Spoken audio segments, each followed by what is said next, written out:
Hello, this is Frank Falvey with Frank Presents, and my co-host, Steve Sherlock. Steve, number 10. This is our 10th one. Interviewing candidates. Yes. And we have such a great honor of having K.P. Sompally as a candidate for the school committee. Could you tell us a little about who you are and your background? Sure. Thank you for having me. My name is Krishna Prasad Sompally. My friends calls me as a KP. And my wife and I have lived and raised our family in Franklin for about 15 years. Having benefited for all the reasons why I moved to the Franklin, because it's a safe community and blue ribbon schools.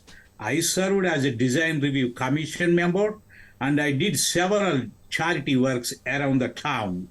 I am 2 times recipient of the Presidential Award and 1 time Boston Mayor Award and 1 time Boston Cares Extraordinary Volunteer Award. That's about my achievement in terms of service industry. Good. That's good. And I think via the press releases, we've been fortunate to share at least the last couple that I recall through the Franklin Matters, franklin.news website, so that people could be aware of your volunteer work. Thank you. As we're preparing for this election, certainly voting is it's a right. Yes, in some cases it probably should be an obligation, but it's not really required. Do you want to speak towards that? Yeah, sure. In terms of voting, it's a very good question. Voting is a right, even though the law doesn't require everyone to vote. It is important for the people to participate in the election process. And their voice can be heard and is taken seriously and exercised by all. The bottom line is every voter is better to vote when the time comes in instead of sitting at home. That's what I can say. Thank you. Thank you. And in running for school committee, can you highlight some of the specific skills and or backgrounds that you would bring to the table that some of the community should be aware of? Yes, sure. I love this community and my desire is to help to be successful. Pouring into our young people and I'm helping them develop a solid foundation is one way that I believe I can serve this community. Education stands at the forefront of our community growth. All our town growth in terms of property values depends on our school system.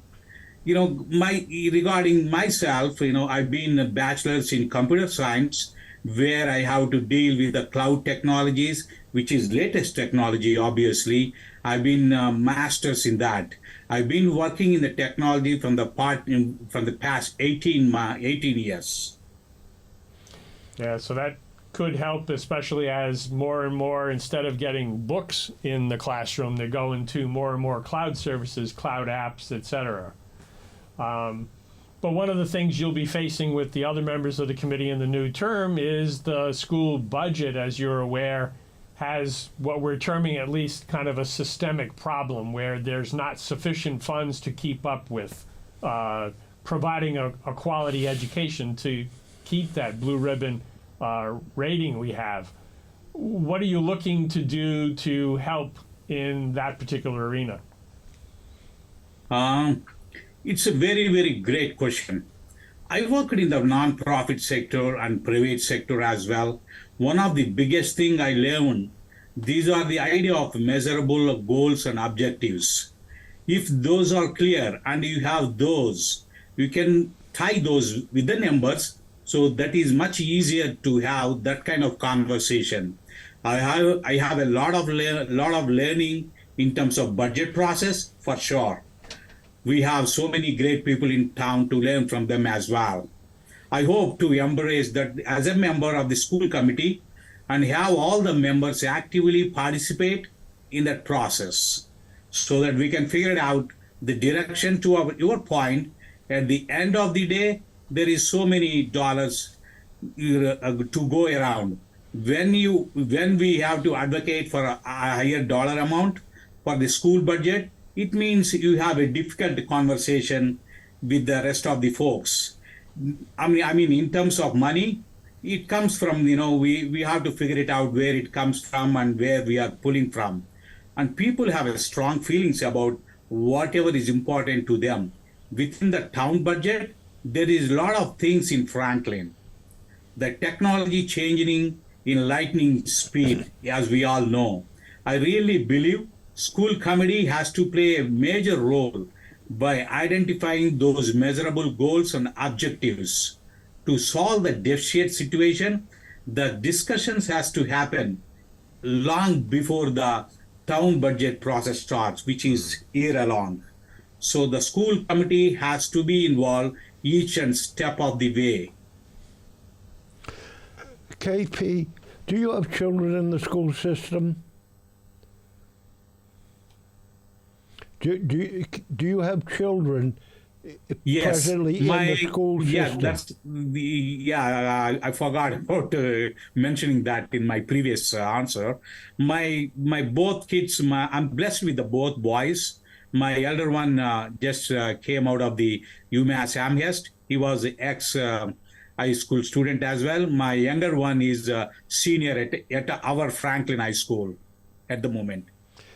KP, can you will bring a cultural diversity to the school committee.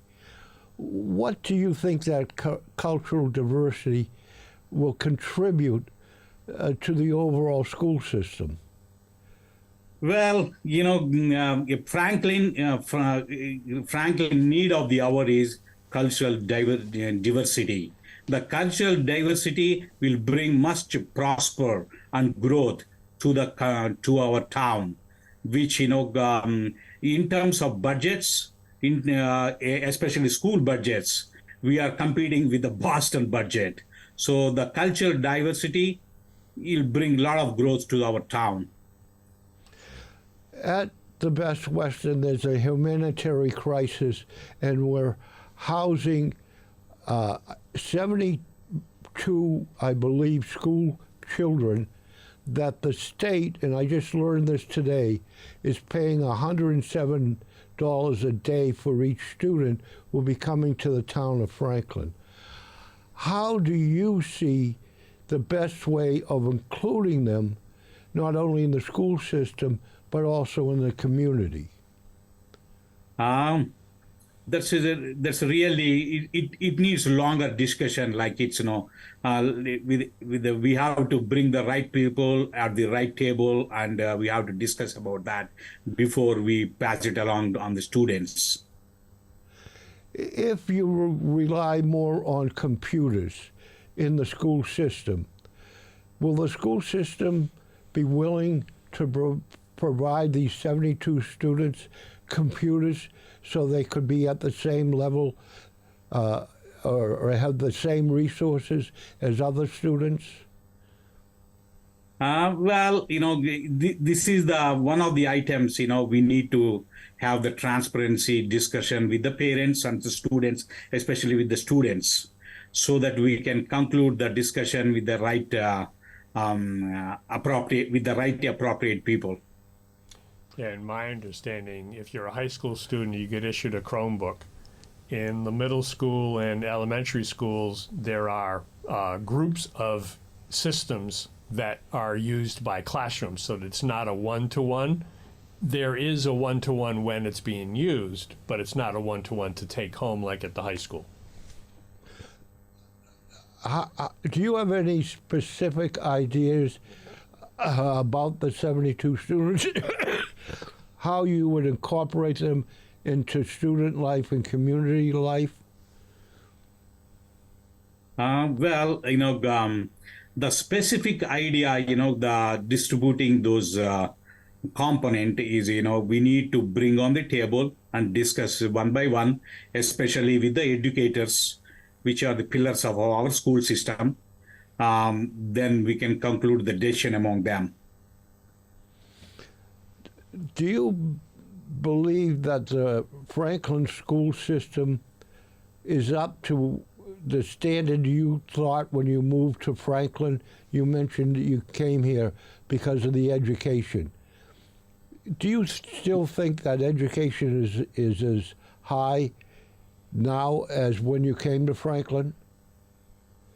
Yes, when I moved into the Franklin, we have the blue ribbon schools. But right now, the things has been changed, and we just came out of the pandemic. I agree. Like our educators need more help from the budget as well. Uh, I mean, we are at the point where we can compete and bring back our blue ribbon schools to our town. Is there any policy that you're aware of in the school policy that, as a parent, you would like not to have? Um, as of now, I see, our school system has very transparency discussions, and I don't see much of any hush hush meeting. I don't see at all. So everything is good as of now, but need more and more discussion from the root level. How will you balance a look at the budget? In other words, it's anticipated that you had to make the school committee make cuts this year, and it may have to make more significant cuts in the future years. How do you weigh whether a program should continue versus eliminating it and having a different program? And one specific question that I've been curious about is we have an adult learning program, excuse me, that the Franklin High School has classes at night for adults. I'd like to know how much that costs or how much revenue it generates. And if there's a significant difference, how do you weigh whether to keep that program or have a different one? What's the process that you go through in weighing what priorities we need in the school system? Well, that's a great question. See, when we're talking about the swapping the programs for the students, I'll definitely, swapping the program is my last choice. With that kind of situation, first of all, I would like to sit with our educators and followed with the students, and I discuss with them thoroughly what is benefiting for them, how the technology is changing, how the technology affecting them in terms of that particular program. So based on that, I will go to the town and I will discuss with the counselors and to do some appropriate budget adjustments. Then I bring back to the table and speak to the educators and the students as well. That's a normal process I would love to follow in that case. But swapping the program is my last choice. Do you have a question, Steve?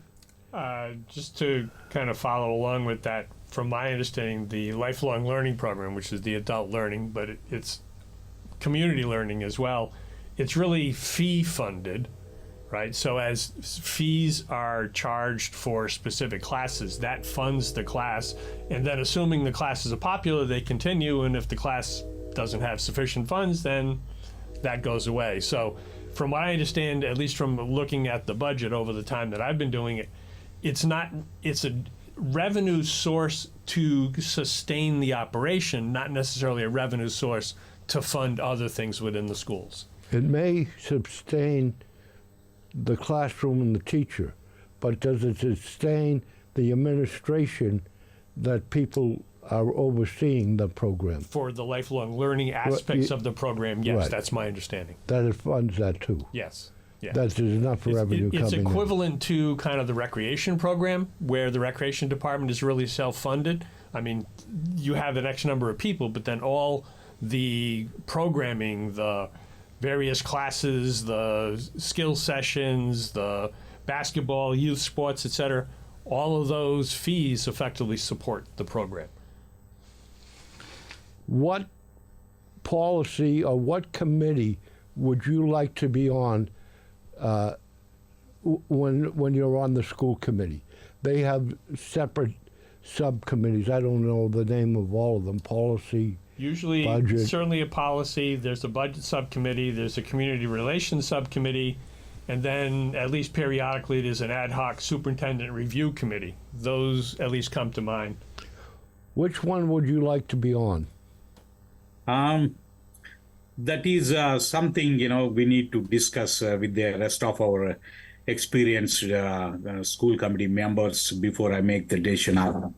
Because that the school committee, as a school committee member, I come with a lot of responsibility. It's not like my choice or somebody's choice. I want to go what is benefited to our community with the quality education develops to our students.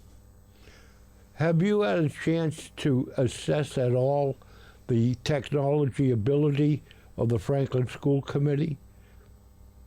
Not of Yes. the committee, but of the Franklin overall education. From your technical background, have you had any chance to have a sense of how strong or how good their equipment and teaching resources are? Yes. Yeah. Back home, my family is a farmer's family, but my mother was a teacher and I grew up with a lot of students, so I know how the teachers works though from the root level to the grassroots level to the up the hill. The main concern as a school committee member is going to be I have to be a good listener. So I'm a good listener as well. So, Do you have anything? Not offhand. I think it's been good to hear from you. It's going to be an interesting role to the extent that it's unfortunate there's not even a competition. You've got 7 people for the 7 seats, and those 7 now are going to be challenged to face with the budget issues, et cetera, et cetera. So I wish you the best of luck. Oh yeah, there was one other piece. Tri-County is coming up for the vote, certainly October 24th, but then also the debt override to fund it on November 7th. You have a position on Tri-County? yes, I'm ready to go on board. KP, let me ask you, the extracurricular activity, right? Yes. Are you more a music and arts person or more soccer and football and athletic person? Where is your interest within the high school system? Well, that's that's a little difficult question, but thing is, if that is the case, I definitely sit with all our educators and students before I make up my decision to be heard. Would you be promoting more intercultural programs at the high school or actually through school system? What cultural happenings do you see that you would like to develop that don't exist already? There is a couple of programs which I would like to prefer to develop among our students. Since our school budget is bigger than other towns, we want to compete in the present world. The technology is changing in rapid speed, and we have 10 schools in our district. For each and every school, the preference would be the different. When we're talking the elementary school, the preference would be different. For a middle school, preference would be different. For ECDC, the preference would be different. Same thing with our high school as well. So anything, if I take any kind of decision, it has to be transparent with all the students. Of course, it'll take a lot of time, which I'm preparing to take a lot of time to spend on those before I make up my mind on those. The drug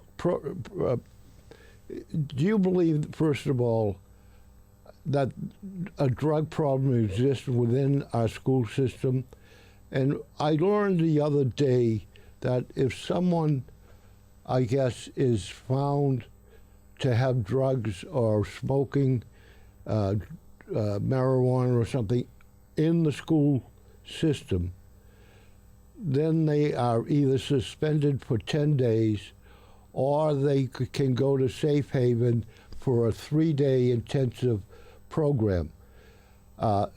Would you continue that policy, and is there anything that you think we should be doing more with students concerning drug, alcohol, or other abuses? Yeah, see, that's a very, very important questions.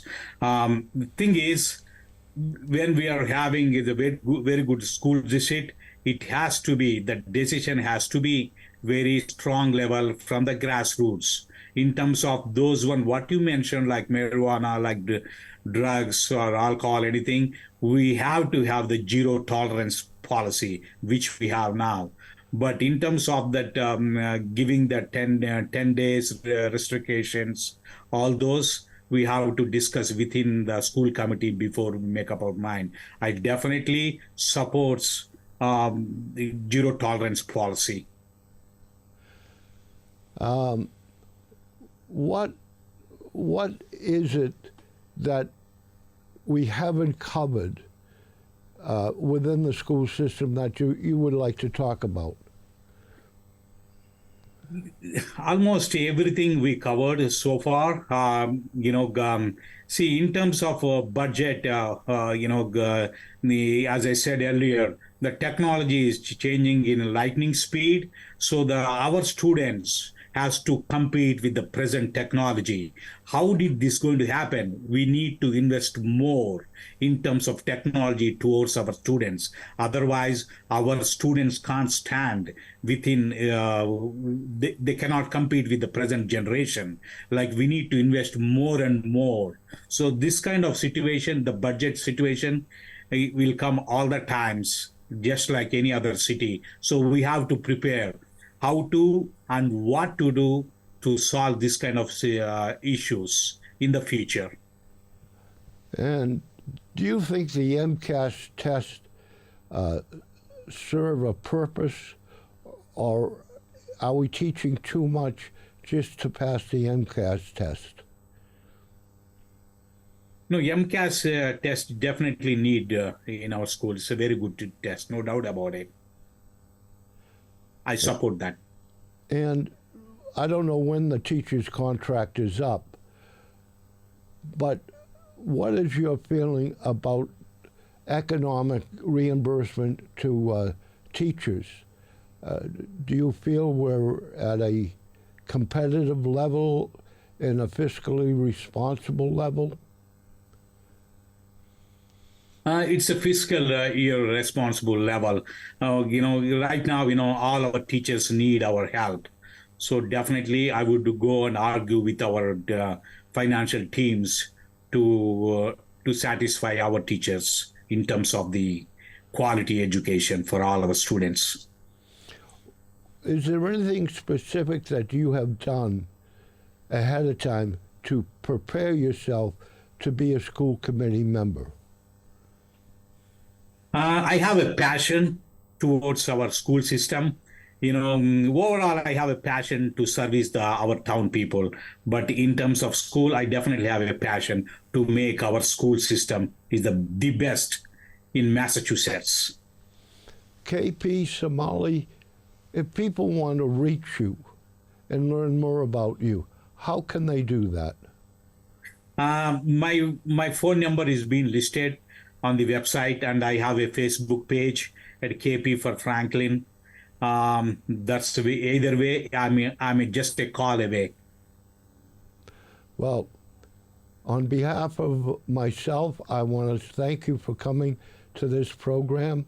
And Steve, you have a closing update about voting and how this program is being distributed. Sure.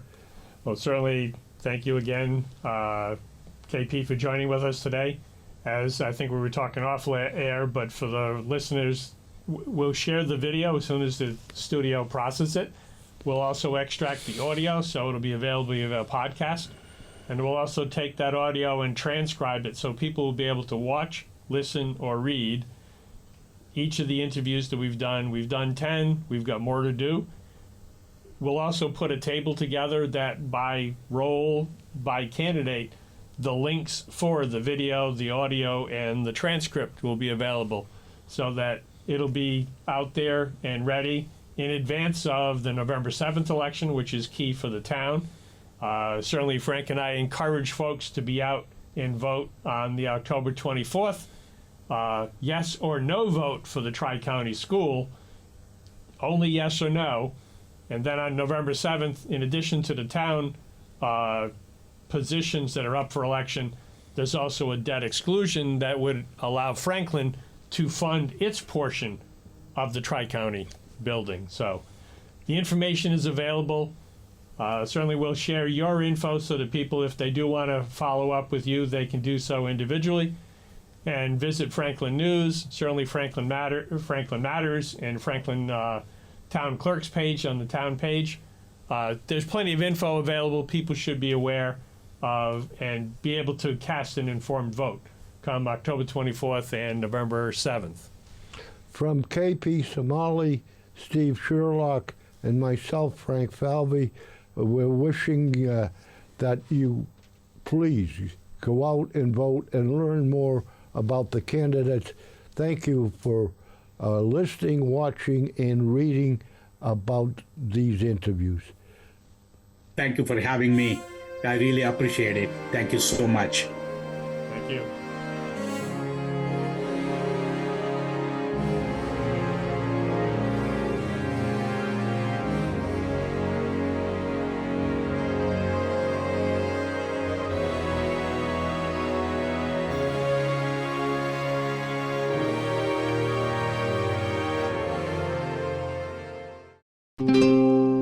This program was made possible by your Franklin friends and neighbors, good folks just like you. Thanks for supporting Franklin TV. And thanks for watching.